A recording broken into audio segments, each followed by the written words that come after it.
রাকেশ বাবু, একদম চমৎকার ফ্ল্যাট আছে। পুরো মুম্বাইকে এখান থেকে দেখতে পাবেন। পুরো শহরে এর থেকে সস্তায় ফ্ল্যাট আর পাবেন না। এই নিন ফার্নিচার আপনার, বসে থাকুন, টিভি দেখুন। দেখুন, আমি কাজের জন্য বেশিরভাগ সময় পুনেতে থাকি, তো মহিলাদের জন্য এই সোসাইটিটা সেফ তো? 100% সেফ।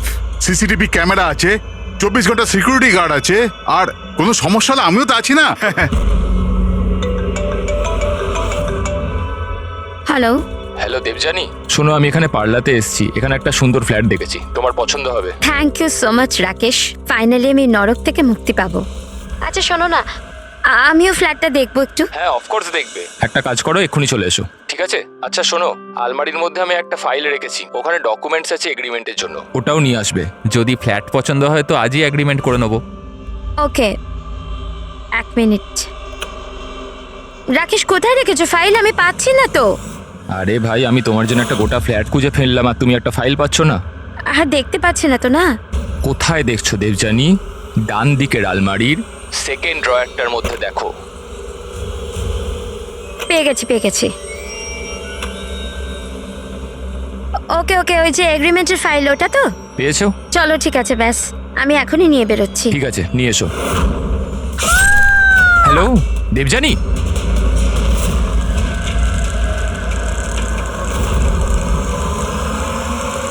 এসিপি স্যার,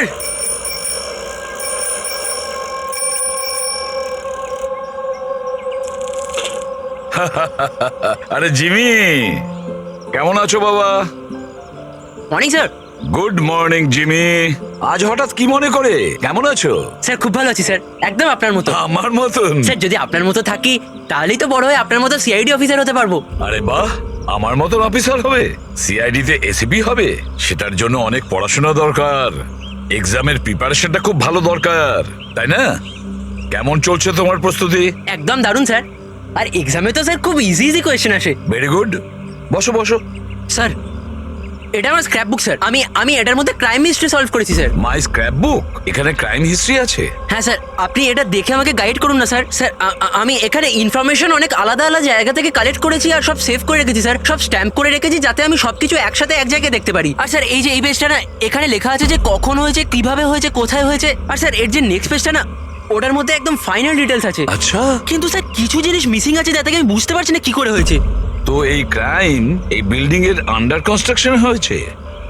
যে অপরাধ করেছে সে গম্ভীর করেছে, আর তুমি দারুণ কাজ করেছো। কিন্তু এই সব করার আগে লেখাপড়া ভালো করে করতে হয়, এক্সামে খুব ভালো নাম্বার পেতে হবে, তাহলে দেখবে তুমি একজন ভালো সিআইডি অফিসার হয়ে গেছো। যখন বড় হয়ে যাবে আমি তোমাকে গাইড করব ভালো সিআইডি অফিসার হওয়ার জন্য।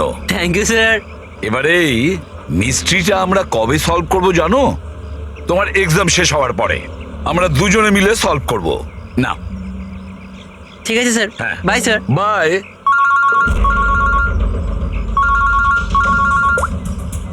হ্যাঁ দয়া,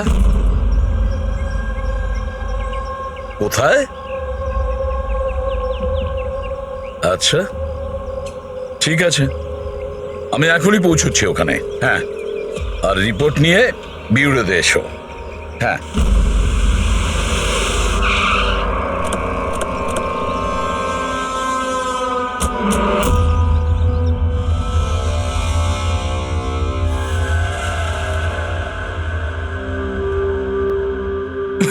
Debjani, control yourself Rakesh. Rakesh control. Rakesh সামলাও নিজেকে নিজে। রাকেশ দেখুন না কি হয়ে গেল। এখন তদন্ত চলছে, আমি বাইরে গিয়ে কথা বলছি। তোমরা ওকে বাইরে নিয়ে যাও। আরে আমি তো বললাম কথা বলবো। চলো যাও। রাকেশ, কন্ট্রোল ইয়োরসেলফ, সব ঠিক হয়ে যাবে।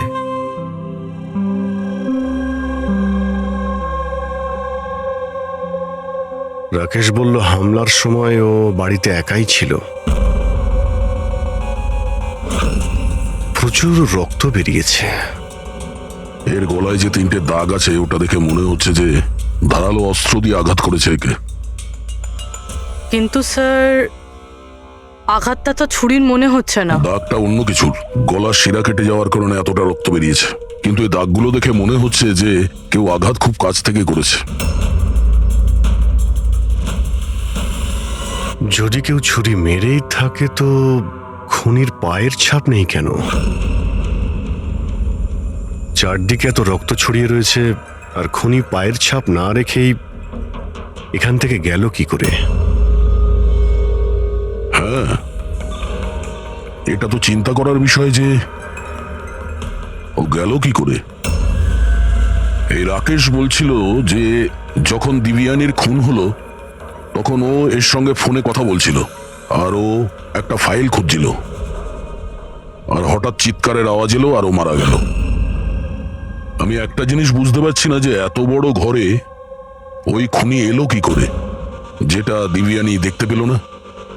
এটাই কিছু বুঝতে পারছি না। একদমই। যদিও খুনিকে ভিতরে ঢুকতে দেখতে পেত বা যদিও বুঝতেও পারতো তাহলে ও রিয়াক্ট করতো। রাকেশের সঙ্গে ফোনে কথা বলছিল, রাকেশও জানতে পারতো, কিন্তু এমনটা হয়নি। স্যার, আমরা পুরো বাড়ি খুঁজে ফেলেছি কিন্তু কোথাও মার্ডার উইপেন খুঁজে পাইনি। এটা কি ধরনের খুন? না খুনির আসার কোনো প্রমাণ, না যাওয়ার কোনো প্রমাণ। আর খুনটা এমন অস্ত্র দিয়ে হয়েছে যার ব্যাপারে জানাই যাচ্ছে না। খুনিকে ধরতে গেলে অন্তত এটা তো জানতেই হবে যে খুন করলো কি দিয়ে। স্যার হতে পারে দেবযানীর ওপর খুনি পিছন থেকে হামলা করেছিল আর রিয়্যাক্ট করার আগেই হয়তো ওর মৃত্যু হয়েছে। অভিজিৎ, একটা কাজ করা যাক, এই ক্রাইম সিনটাকে আবার রিক্রিয়েট করে দেখি। হতে পারে জানতে পারা যাবে যে খুনি কোথা থেকে এসছে। ঠিক আছে দয়া, তুমি এই দিকটা দেখো, ততক্ষণ আমি প্রতিবেশীদের সঙ্গে কথা বলে আসছি।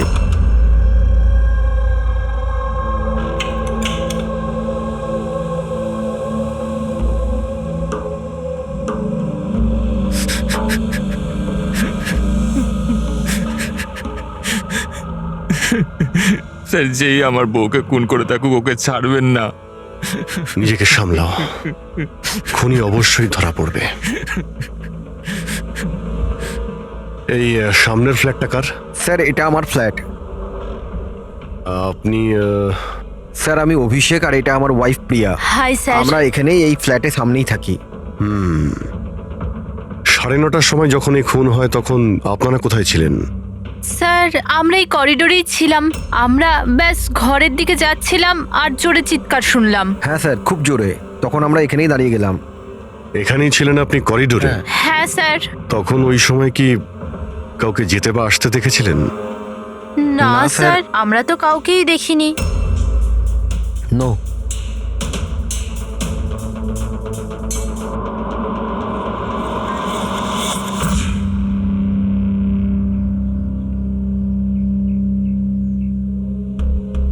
স্যার আমি আপনাকে দেখতে পাচ্ছি।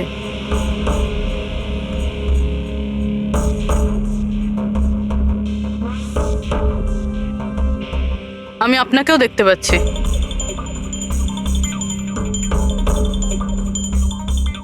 স্যার খুনি যেদিক থেকেই আসুক দেবযানী ঠিক দেখতে পেত। তাহলে এরকম কিভাবে হলো যে দেবযানী খুনিকে দেখতেই পেল না? এটাই তো বুঝতে পারছি না পুরবি, যে খুনিকে দিব্যানী দেখতে পাইনি কেন। ভেতরে এসে খুব সহজেই মেরে চলে গেছে ও, আর এখানে হাতাহাতির কোনো চিহ্নই নেই। খুনি না ডান দিক থেকে এসছে, না বাঁ দিক থেকে, আর না পেছন থেকে। আচ্ছা, এটা তো নয় যে খুনি সামনে থেকে এসছে? সামনে তো ক্যাবিনেট আছে, এখান থেকে তো দেখতেই পাওয়া যেত। দেখতে তো তখন পেত যখন ওকে দেখা দিত। আচ্ছা, ও এখানে তো জায়গাই নেই স্যার। এটাতেও নেই। স্যার দেবযানীর খুন হয়েছে মানে খুনি ভিতরে তো নিশ্চয়ই এসেছিল। এবার প্রশ্ন এটাই থাকে যে ও এখানে লুকিয়েছিল কোথায়? তার থেকেও বড় কথা স্যার, খুনি ঘরের ভিতর ঢুকলো কি করে? না কোনো জানলা ভাঙা আছে, না কোনো কাঁচ ভাঙা আছে, আর না তো দরজাটা নিয়ে কেউ কিছু করেছে।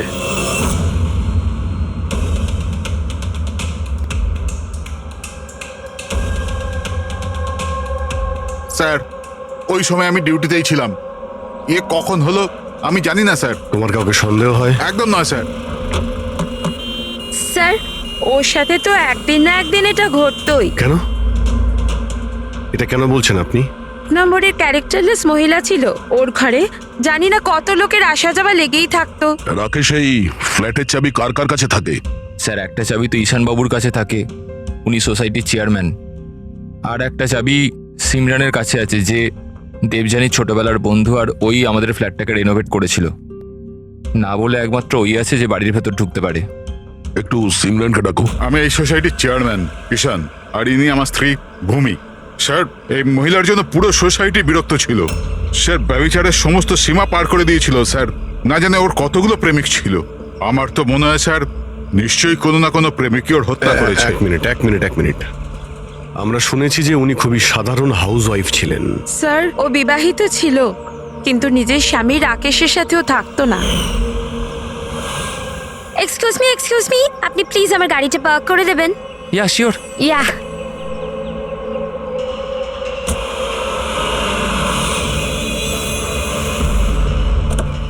আরে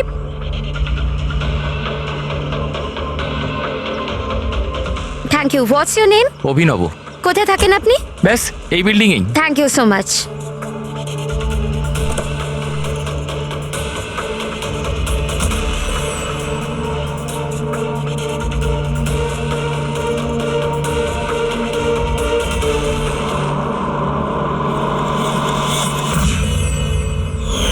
সোসাইটির ছেলেদের কাছে সাহায্য চাইতো বলে আপনারা ওনার ক্যারেক্টার নিয়ে আঙুল তুলছেন?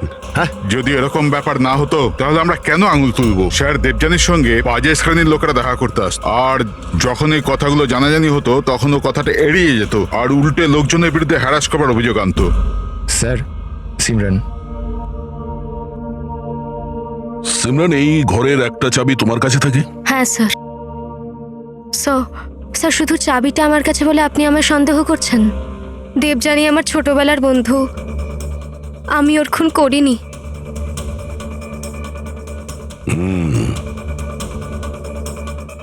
রাকেশ, এই ঘটনার ব্যাপারে দিব্যানীর বাড়ির লোককে ইনফর্ম করেছো তো? আমি ওর ছোট বোনকে ফোন করেছি স্যার, ও হয়তো আসছে। আপনি জানেন ও 10 জন লোকে লাভ কার্ড দিয়েছে। লাভ কার্ড? ওটা তো আমিও জানতাম না, যখন আমার হাজব্যান্ডকে দিল তখন আমি জানতে পারলাম। আপনাকেও? আপনি সবাইকে জিজ্ঞেস করতে পারেন স্যার। কি? হ্যাঁ, একদম আর ঠিক। দেখুন, ওই কার্ডটা কি আমরা দেখতে পারি?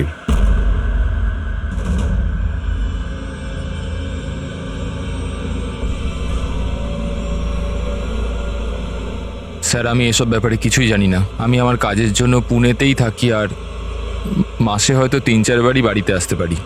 এত কিছু ঘটে গেছে রাকেশ, আর তুমি আমাদের বলছো কিছুই জানো না? এটা কিভাবে সম্ভব? না স্যার, আমি সত্যিকারেরই কিছু জানি না, কিন্তু দেবযানীকে কিছুদিন ধরেই খুব বিরক্ত লাগছিল। আসলে ও এই সোসাইটিতে থাকতে চাইছিল না। এর কারণ কি? স্যার আশপাশের লোকদেরও পছন্দ করতো না, বলতো ওরা নাকি খুব আনফ্রেন্ডলি আর রুড। এমনকি ওর ঘরটাও খুব একটা পছন্দ হতো না। ইনফ্যাক্ট ওর কথাতে আমি আজ সকালেই একটা নতুন ফ্ল্যাট বুক করেছিলাম। আমি জানতাম না যে আমার বউয়ের ক্যারেক্টারের লোক এইভাবে আঙুল তোলে। আসুন স্যার, ইনি রিয়া, দেবযানীর বোন। আসুন, বসুন।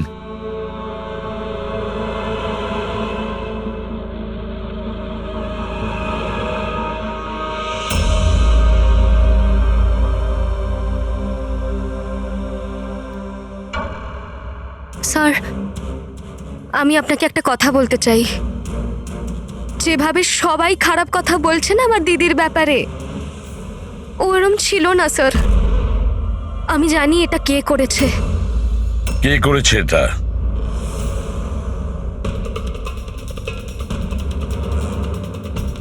স্যার আসলে বিয়ের আগে দিদির একটা বয়ফ্রেন্ড ছিল, নীলেশ নাম ছিল। দিদির ওর সাথে আশীর্বাদে হয়ে গিয়েছিল। সব ওই করেছে স্যার। আপনি এটা কেন মনে করছেন যে দিব্যানীর খুন নীলেশ করেছে? Sir he was a disgusting man. মার তো খুব অত্যাচার করতো আমার দিদির ওপর স্যার। স্যার স্যার ওর এরকম ব্যবহারের জন্যই ওর সাথে আমরা বিয়ে ভেঙে দিই। আমার সাথে সম্পর্ক ভাঙলি? হ্যাঁ, আমার সাথে সম্পর্ক আর বিয়ে অন্য কাউকে? কেন? তোর বাবার কথায় না? কি কম আছে আমার মধ্যে?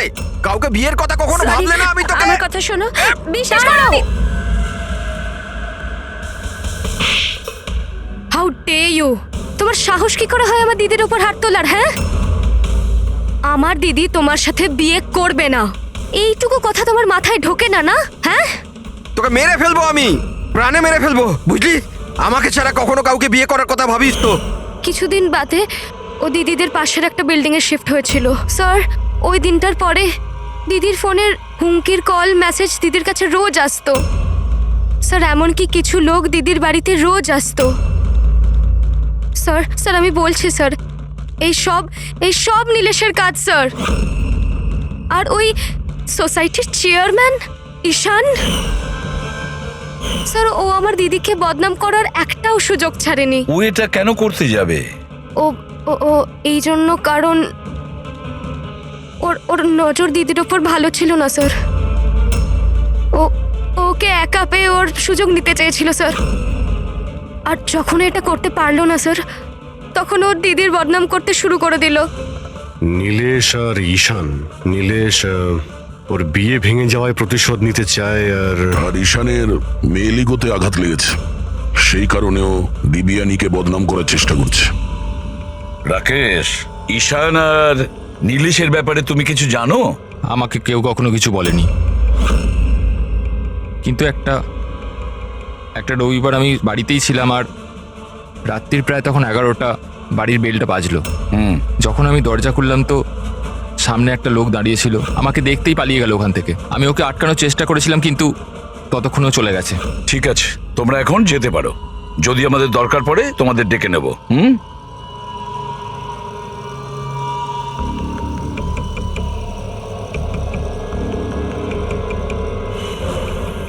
ঈশান, নীলেশ আর সেই লোকটা যে রাত্রিবেলা দেবযানীর ঘরে এসেছিল, খোঁজ নিতে হবে এই তিনজনের ব্যাপারে। হতে পারে খুনি এই তিনজনের মধ্যেই কেউ। তবে যেই হোক, দেবযানীকে কিভাবে খুন করলো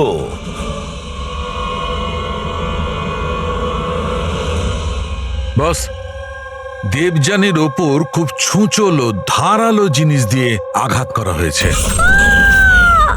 যে 3টে ক্ষত আছে, এই কাঁধের ওপর, এর কারণে ওর নার্ভ কেটে গেছে। আর এই যে 2টো ক্ষত কাঁধের ওপর, অদ্ভুত ব্যাপার হচ্ছে এই যে 3টে ক্ষত আছে, এগুলো একে অপরের থেকে সমান দূরত্বে আছে। আর একটা সারপ্রাইজিং ব্যাপার, এই 3টে ক্ষতর ডেপথ একেবারে সমান, 3 ইঞ্চি। হয়তো খুনি খুন করার জন্য একই অস্ত্র ব্যবহার করেছে, আর হয়তো সমানভাবে আঘাত করেছে, তাই ক্ষতর পরিমাণ একই, 3 ইঞ্চি। হতে পারে, এরকম হতে পারে, কিন্তু এখানে এই কেসটাতে নজর করবার মতো বিষয় হচ্ছে যে দেবযানীর যে ক্ষতগুলো আছে তাতে কোনো অ্যাঙ্গেল নেই। এই আঘাত পুরো ওপর থেকে করা হয়েছে, সোজা, এইভাবে সোজা। আঘাতের সময় দেবযানী দাঁড়িয়েছিল, আর হিল সহ এর হাইট হবে প্রায় 5 ফিট 7 ইঞ্চি। আর ওকে এইভাবে আঘাত করার জন্যে খুনির হাইট হতে হবে কম করে 6 ফুট 2 ইঞ্চি, তবেই এরকম আঘাত হবে, না হলে নয়। দেখো শালুকে, খুনির উচ্চতা যদি 6 ফুটের বেশি হয়, তাহলে ক্যাবিনেটের মধ্যে কি করে লুকিয়ে থাকবে? আর লুকিয়ে আঘাতও করতে পারবে না। আর সে যদি দেবযানীর পেছন দিক দিয়ে কেউ আসে, তাহলে দেবযানী জানতে পেরে যেত, আর সে তখন নিজেকে বাঁচানোর চেষ্টা করত। এখন প্রশ্ন হলো, সে খুনটা করলো কিভাবে? আর স্যার, যদি কোনো লোক দরজা বা জানালা দিয়ে ভিতরে ঢুকতো বা বাইরে বের হতো, তাহলে কেউ না কেউ তোকে দেখতে পেত। কেউ তো দেখতেই পায়নি।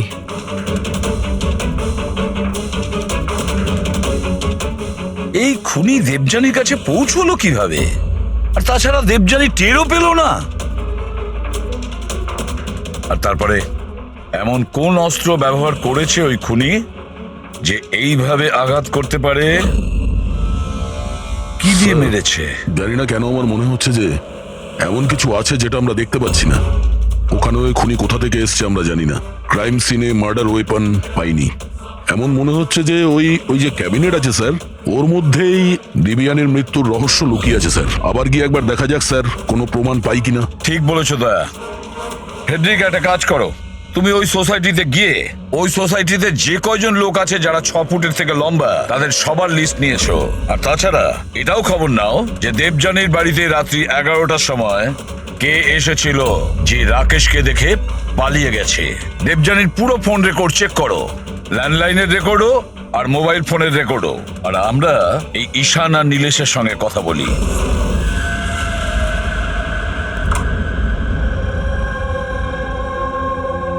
ডক্টর সালুখের থিওরি অনুযায়ী খুনের উচ্চতা 6 ফুটের উপরে।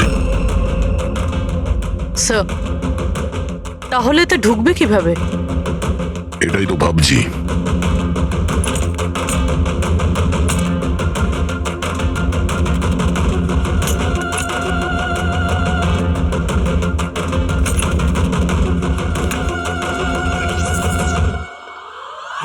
স্যার এই সেলফের ভেতর তো দেখছি ভালোই জায়গা রয়েছে। আপনার মতো লম্বা চওড়া লোকও এর ভেতর ঢুকে যেতে পারবে। ওটাও দেখে নিচ্ছি।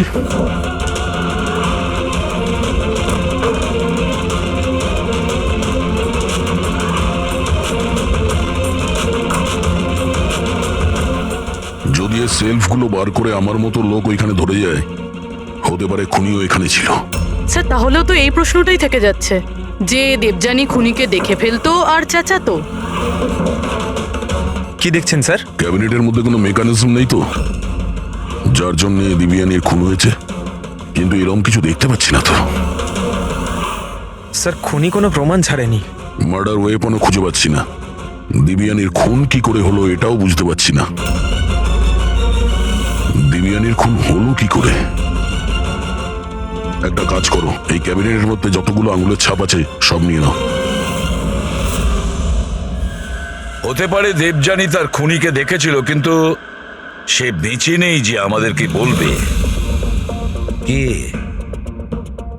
কে হতে পারে খুনি, আর দেবযানীকে মারলো কিভাবে?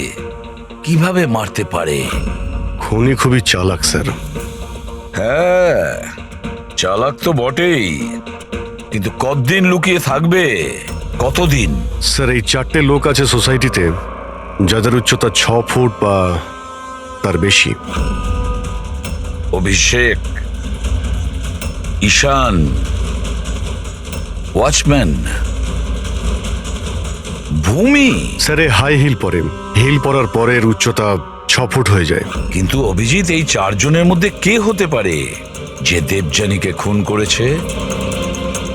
ওই ক্যাবিনেটে কে লুকিয়ে বসেছিল? কে হতে পারে? দিদির একটা বয়ফ্রেন্ড ছিল, নীলেশ নাম ছিল। অনেক বড় গুন্ডা তুই, হ্যাঁ?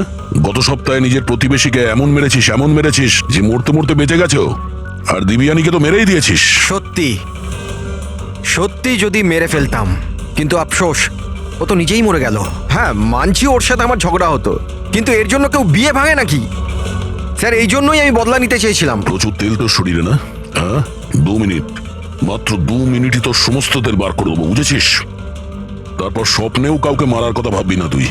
স্যার আমি ওই সোসাইটিটার সমস্ত ফুটেজ চেক করেছি, আর সেখানে নীলেশ সোসাইটির বাইরে এদিক ওদিক ঘুরে বেড়াচ্ছিল দেখা গেছে। আচ্ছা,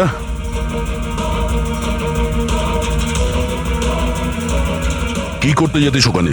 আমি শুধু দেখা করতে গিয়েছিলাম, দেখা করার চেষ্টা করতাম, কিন্তু ওর দেখা পাইনি। বুধবার সকাল 9:30টার সময় যখন দিবিয়ানির খুন হয়েছিল, কোথায় জানি ছিলি না, তুই? জানি না স্যার, আমি রাতে একটু বেশি খেয়ে ফেলেছিলাম, তাই আমার মনে আসছে না। মনে করার চেষ্টা কর, খুব ভালো করে চিন্তা কর, স্মৃতিশক্তি ফিরিয়ে নিয়ে আয়, না হলে তোর এমন হাল করব তুই নিজেকে চিনতে পারবি না, বুঝলি? ফ্রেডি চল। ঈশান, তুমি দিবিয়ানিকে সার্টিফিকেট দিচ্ছিলে, ক্যারেক্টার সার্টিফিকেট, হ্যাঁ? নিজের ব্যাপারে কি বলবে তুমি? আমি কিছু বুঝতে পারলাম না স্যার। আমরা সবকিছু বুঝে গেছি। দিবিয়ানি তোমায় পাত্তা দেয়নি, তাই ওকে বদনাম করে দিয়েছো পুরো সোসাইটিতে। সবকিছু ঠিকঠাক বল, না হলে আমি। স্যার ওই সমস্ত পুরুষের সাথেই ঘোরাফেরা করত, তো আমি ওর সাথে কাছাকাছি হওয়ার চেষ্টা করেছিলাম, কিন্তু ও আমাকে এড়িয়ে যেত। তখন আমি ভাবলাম যে আমি এর বদলা নেব। আর বদলা নেওয়ার চক্র ওকে মেরেই দিলে? না স্যার, আমি ওকে মারিনি, আমি তো শুধু ওকে ধমকেছিলাম ভয় দেখাতে। তোমার কাছে ওর ফ্ল্যাটের চাবিও তো ছিল, হ্যাঁ? মানে তোমার কাছে উদ্দেশ্যও ছিল আর উপায়ও ছিল, হ্যাঁ? কিন্তু স্যার যখন ওর মৃত্যু হয় তখন তো আমি সোসাইটির ওয়াটার পাইপ ঠিক করছিলাম। আপনি চাইলে যে কাউকে জিজ্ঞাসা করতে পারেন। আমরা জেনেই যাব।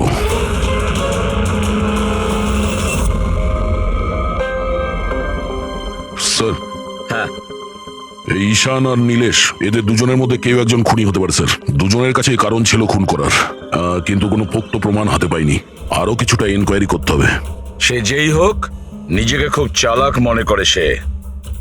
আচ্ছা দয়া, দেবযানীর বাড়িতে রাত্রি 11টার সময় যে এসেছিল সে কে, কিছু জানতে পেরেছো? হ্যাঁ স্যার, ওনার নাম সুনীল, বাইরেই বসে আছে। স্যার, দেবযানীর সাথে আমার কথা ডেটিং সাইটে হয়েছিল। ডেটিং সাইটে? Yes sir. তারপর আমাদের মেলেও কথা হতো স্যার। আর দেবযানী আমায় বাড়িতে দেখা করতে ডেকেছিল, আর আমি দেখা করতে গিয়েছিলাম স্যার। কিন্তু ওর বরকে থেকে ঘাবড়ে গেছিলাম স্যার। ভয়ের চোটে আমি ওখান থেকে পালালাম স্যার। পুরবি, দেবযানীর ডেটিং সাইট চেক করো আর ওর ইমেলও চেক করো। দেখা তো যাক এ কতটা সত্যি বলছে। স্যার, স্যার দেখুন, দিদির ফোনে কেউ জীবন নামের ব্যক্তি বারবার ফোন করছে আর উল্টোপাল্টা কথা বলছে। আপনি একবার দেখে নিন স্যার। দেখি তো এর নাম্বার কি আছে।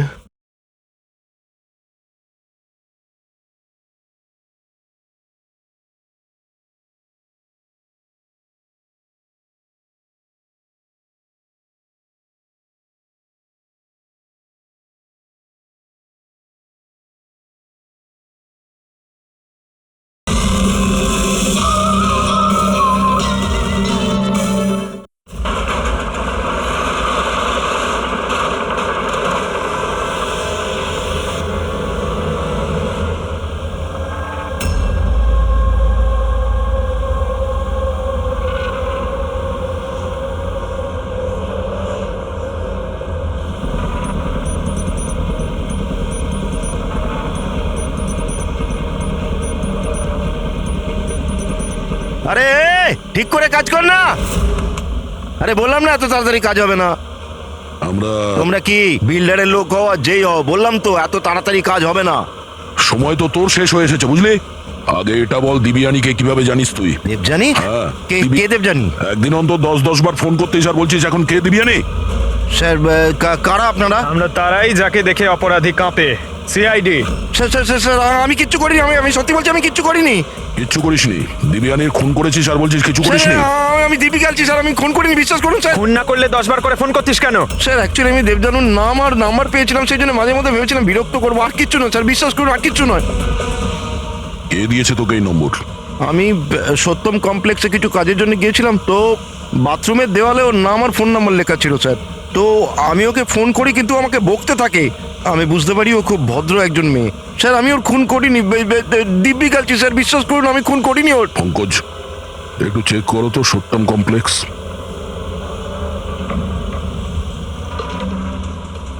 স্যার এটা তো কমার্শিয়াল বিল্ডিং, অনেক অফিস রয়েছে এখানে। ও, নিশ্চয়ই ওখানে রোজউড সোসাইটির কেউ আছে যে সত্যম কমপ্লেক্সে কাজ করে, যে দিবিয়ানিকে একটু বেশি ঘৃণা করত।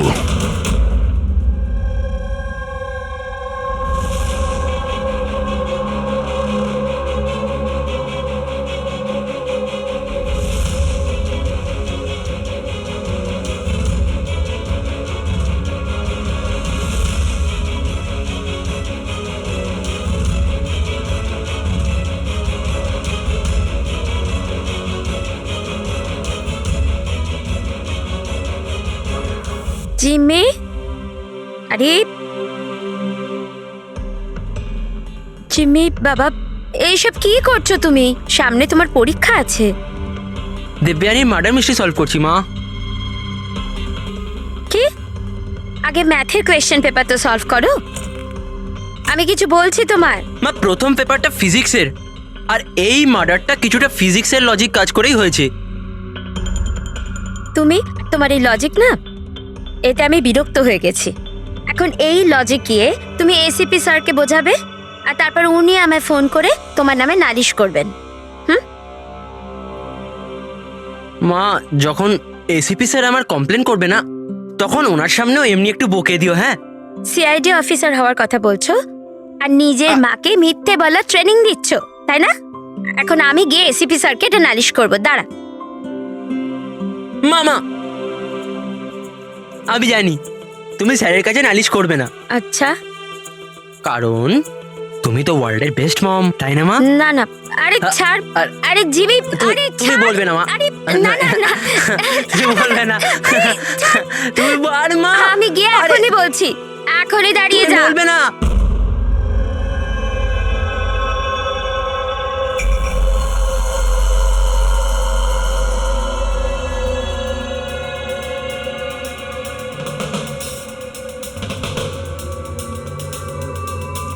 স্যার মনে হচ্ছে ও সোসাইটিরই কেউ হবে, যারা এই কমপ্লেক্সের সঙ্গে যোগাযোগ আছে। স্যার আমি দেবযানী আর সুনীলের সব মেসেজ চেক করেছি, একটা অবাক করার মতন বিষয় জানতে পেরেছি। কি জানতে পেরেছো? স্যার দেবযানী যখনই মেল পাঠিয়েছে ও ওর আইপি অ্যাড্রেস রিডিউট করে দিয়েছিল। রিরুট মানে কোন কম্পিউটার থেকে মেসেজ পাঠানো হয়েছে সেটা যেন কেউ জানতে না পারে। আর তাছাড়া স্যার একবারেই দেবযানী নিজের আইপি অ্যাড্রেস বদলাতে ভুলে গেছিল। এতে অবাক হওয়ার কি আছে? স্যার ব্যাপারটা হলো যে ওই অ্যাড্রেসটাও দেবযানীর নয়, কার ওটা? দেবযানীর প্রতিবেশী পিয়ার। আর এটা আমার ওয়াইফ প্রিয়া। Hi sir. আমরা এখানেই এই ফ্ল্যাটের সামনেই থাকি। তার মানে প্রিয়া ডেটিং সাইটে দেবযানীর প্রোফাইল বানায়, ওই তাহলে মেসেজগুলো পাঠাচ্ছিল। স্যার, সত্যম কমপ্লেক্সে রোজউড সোসাইটির ভূমি কাজ করে। দেবযানীর প্রতিবেশী ভূমি আর প্রিয়া। এবার দেবযানীর মৃত্যুর পেছনে সত্যিটা কি সেটা তো ভূমি আর প্রিয়াই বলতে পারবে। এসিপি স্যার, এসিপি স্যার, আরে এসিপি স্যার, আমি খুঁজে বার করেছি। কি খুঁজে বের করেছো? এটাই যে দেবযানীর মৃত্যু কিভাবে হয়েছিল। দেবযানীর মৃত্যু কিভাবে হয়েছিল? ড্রোন দিয়ে হয়েছিল দেবযানীর মৃত্যু। ড্রোন থেকে? ইয়েস স্যার, এই দেখুন স্যার, আমার মনে হয় ওই ড্রোনটা এই জানলাটা দিয়ে ভেতরে এসেছিল আর ওই ড্রোনটায় নাইস লাগানো ছিল আর কিলার ড্রোনটাকে রিমোট দিয়ে কন্ট্রোল করেছে আর ওটা দিয়ে মেরেছে ওনাকে। জিমি, যদি ড্রোন দিয়ে দেবযানীকে মারা হয়ে থাকে তাহলে ড্রোন আসার শব্দ তো ও পেত আর ও ড্রোন থেকে নিজেকে বাঁচানোর চেষ্টা করতো, তাই তো?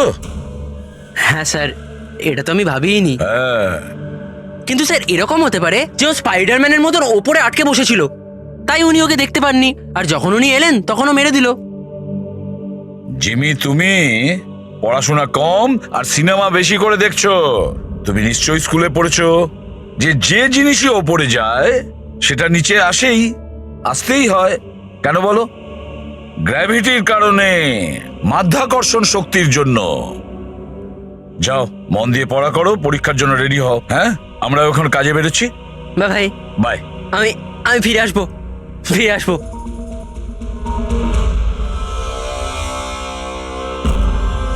কিছু বলছেই না।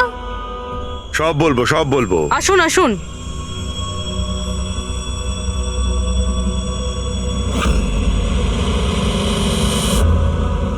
স্যার, আমাদেরকে এখানে কেন রাখা হয়েছে? খুব শখ ছিল তোমার না ডেটিং সাইটে অন্যের প্রোফাইল বানানো? হ্যাঁ, স্যার, আমি কিছু বুঝতে পারলাম না। তোমাদের লজ্জা হওয়া উচিত। একজন মেয়ে হয়ে আরেকজন মেয়েকে তোমরা বদনাম করতে চাইছিলে। তুমি দেবযানীর ডেটিং সাইটে নকল প্রোফাইল বানিয়েছিলে, লোকেদের মেলও করেছিলে যাতে ওর বদনাম হয়। স্যার, আপনাদের কোথাও নিশ্চয়ই ভুল হচ্ছে। প্রমাণ আছে আমাদের কাছে। তুমি তোমার আইপি অ্যাড্রেস চেঞ্জ করোনি পিয়া? কিন্তু আমাকে কেন ডাকলেন এখানে? আপনাকে? আপনি তো দেবযানীর নাম আর নাম্বার বাথরুমে লিখে দিয়েছিলেন। না স্যার, আর আমি এরকম কেন করব? আচ্ছা, ওই সুইপারকে ডাকবো যাকে টাকা দিয়েছিলে তুমি এই সব কাজ করার জন্য? হ্যাঁ স্যার এইবার তো পরিষ্কার, এই দুজন মিলেই দেবযানীকে মেরেছে। হ্যাঁ অভিজিৎ, এদের ওপর ব্যবস্থা নেওয়া শুরু করা যাক। না স্যার, প্লিজ আমাদের ওপর বিশ্বাস করুন, আমরা ওকে মারিনি। স্যার, আমরা দুজন মিলে ওকে বদনাম করার চেষ্টা নিশ্চয়ই করেছিলাম, কিন্তু আমরা ওকে মারিনি। হ্যাঁ স্যার, আমরা চাইতাম যে ও এখানে যেন না থাকে, তাই জন্য এসব করেছিলাম আমরা। কিন্তু যখন ও চলেই যাচ্ছিল, তাহলে আমরা কেন ওকে এভাবে মারতে যাব? কিন্তু তোমরা কেন চাইছিলে না যে ওই সোসাইটিতে থাকুক? হ্যাঁ স্যার দেখুন, এরকম যে দিব্যানী বেশিরভাগ সময় বাড়িতে একা থাকতো, আর সোসাইটির সব ছেলেরা ওর সুন্দরতার প্রশংসা করত। তো আমরা একটু ইনসিকিউর হয়ে গেছিলাম যে আমাদের হাজবেন্ডসরাও ওরকম না হয়ে যায়। বিশ্বাস হয় না যে একজন মেয়ে হয়ে তোমরা একটা মেয়ের সঙ্গে এইরকম ব্যবহার করতে পারলে। এবার বাকি কৈফিয়ত হাজতে গিয়ে দিও। এতে নিয়ে যাও পূর্বী। যান যান আপনারা যান। চলো।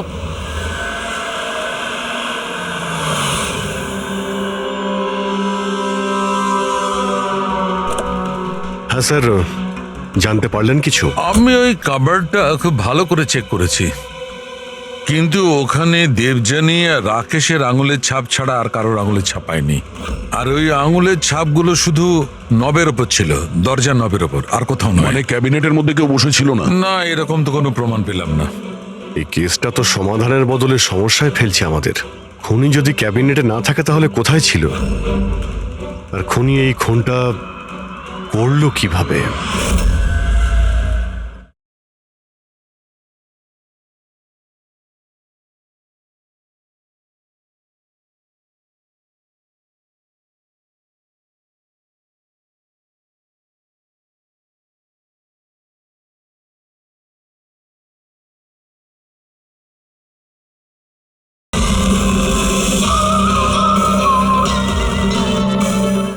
না জানালা দিয়ে এসেছে, না দরজা দিয়ে, আর না তো এই কাবার্ডের মধ্যে ছিল।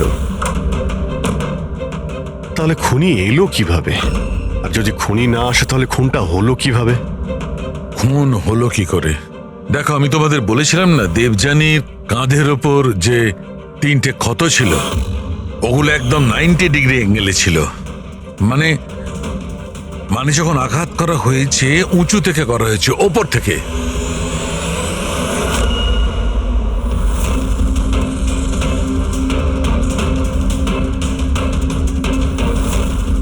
উপর থেকে নিচে।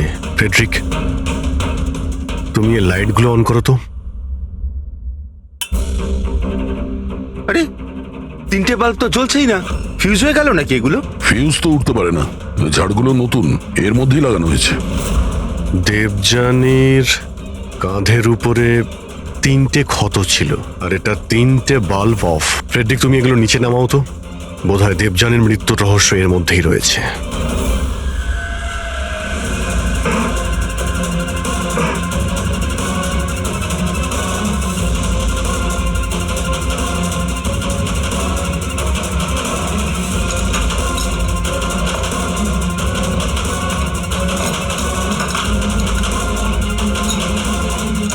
ক্যামেরা এখানে লাগিয়েছে কেন?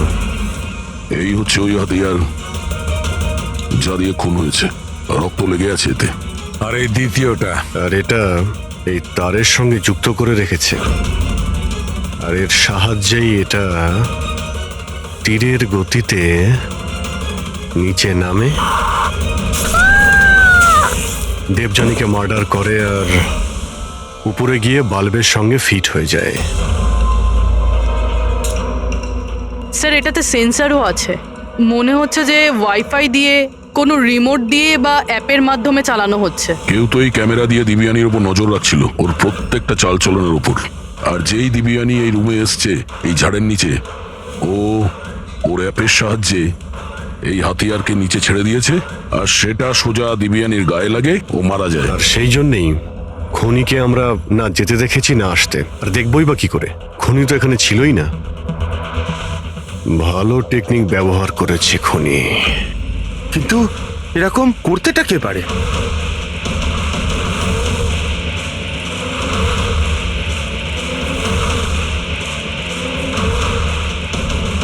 স্যার, খুনিকে চিনতে পেরে গেছি।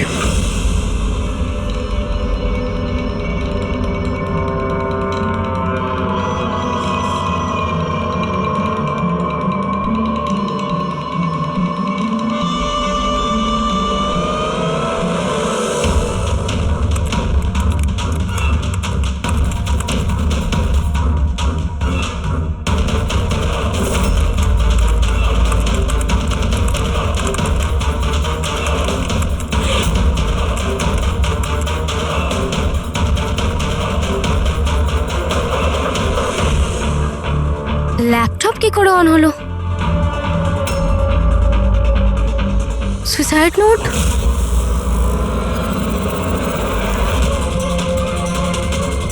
কে?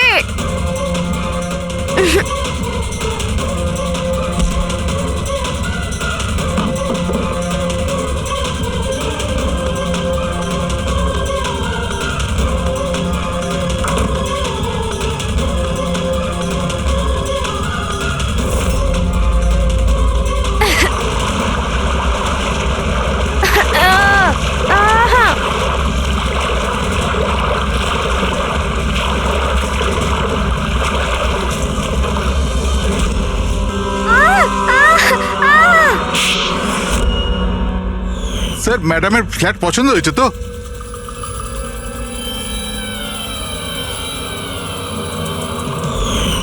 যখনই আমরা এই স্যান্ডেলিয়ারের ওপর মেকানিজম দেখলাম, আমরা বুঝতে পারলাম যে সবের পেছনে সিমরান তুমি আছো।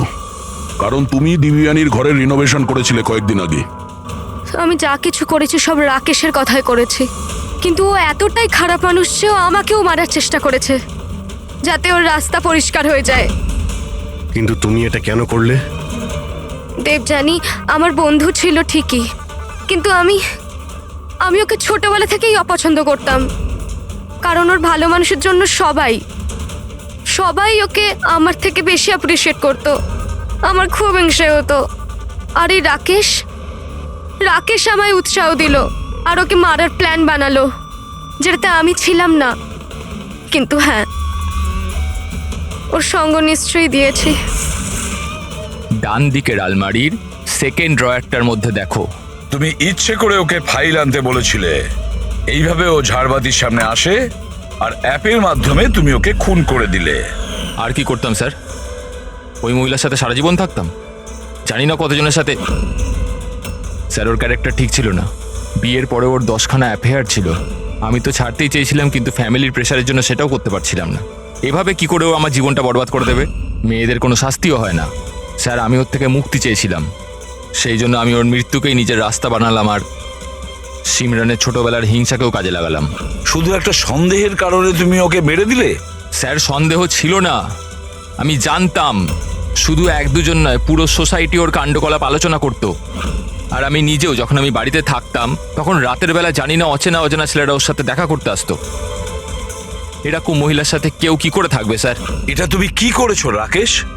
নিজের সহজ সরল স্ত্রী দেবযানীকে সন্দেহ করে ওর প্রাণ নিয়ে নিলে। জীবনের যেটুকু সুখ বাকি ছিল সেটাও তুমি নিয়ে নিলে। এবার তোমরা দুজন জেলের গড়াদের পিছনে পৌঁছতে থাকবে। আইন তোমাদের কঠোরতম শাস্তি দেবে।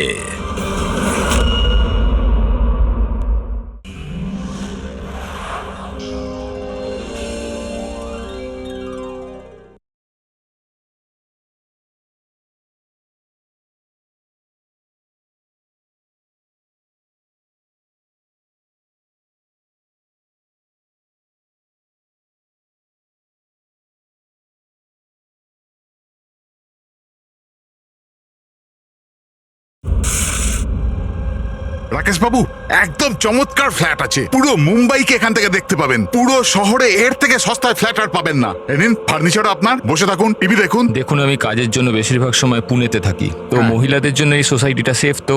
100% সেফ। সিসিটিভি ক্যামেরা আছে, 24 ঘন্টা সিকিউরিটি গার্ড আছে, আর কোনো সমস্যা হলে আমিও তো আছি না। হ্যালো হ্যালো দেবযানী, শোনো আমি এখানে পার্লাতে এসেছি। এখানে একটা সুন্দর ফ্ল্যাট দেখেছি, তোমার পছন্দ হবে। Thank you so much Rakesh, finally আমি নরক থেকে মুক্তি পাবো। আচ্ছা শোনো না, আমিও ফ্ল্যাটটা দেখবো একটু। হ্যাঁ অফকোর্স দেখবে। একটা কাজ করো, এক্ষুনি চলে এসো, ঠিক আছে? আচ্ছা শোনো, আলমারির মধ্যে আমি একটা ফাইল রেখেছি, ওখানে ডকুমেন্টস আছে এগ্রিমেন্টের জন্য, ওটাও নিয়ে আসবে। যদি ফ্ল্যাট পছন্দ হয় তাহলে আমরা আজকে এগ্রিমেন্ট করে নেবো। ওকে, 1 মিনিট। রাকেশ কোথায় রেখেছো ফাইল? আমি পাচ্ছি না তো। আরে ভাই, আমি তোমার জন্য একটা গোটা ফ্ল্যাট খুঁজে ফেললাম আর তুমি একটা ফাইল পাচ্ছ না? দেখতে পাচ্ছি না তো। না কোথায় দেখছো দেবযানী? ডান দিকের আলমারির সেকেন্ড ড্রয়ারটার মধ্যে দেখো। পেয়ে গেছি। ওকে ওকে, ওই যে এগ্রিমেন্টের ফাইল, ওটা তো? পেয়েছো? চলো ঠিক আছে, ব্যাস আমি এখনই নিয়ে বেরোচ্ছি। ঠিক আছে, নিয়ে এসো। হ্যালো দেবযানী,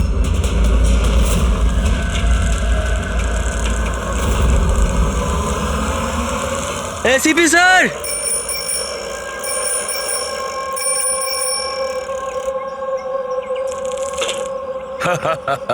আরে জিমি, কেমন আছো বাবা? Morning sir. Good morning Jimmy. আজ হঠাৎ কি মনে করে? কেমন আছো? স্যার খুব ভালো আছি স্যার, একদম আপনার মতো। আমার মতন? স্যার যদি আপনার মতো থাকি তাহলেই তো বড় হয়ে আপনার মতো সিআইডি অফিসার হতে পারবো। আরে বাহ, আমার মতন অফিসার হবে? সিআইডি তে এসিপি হবে?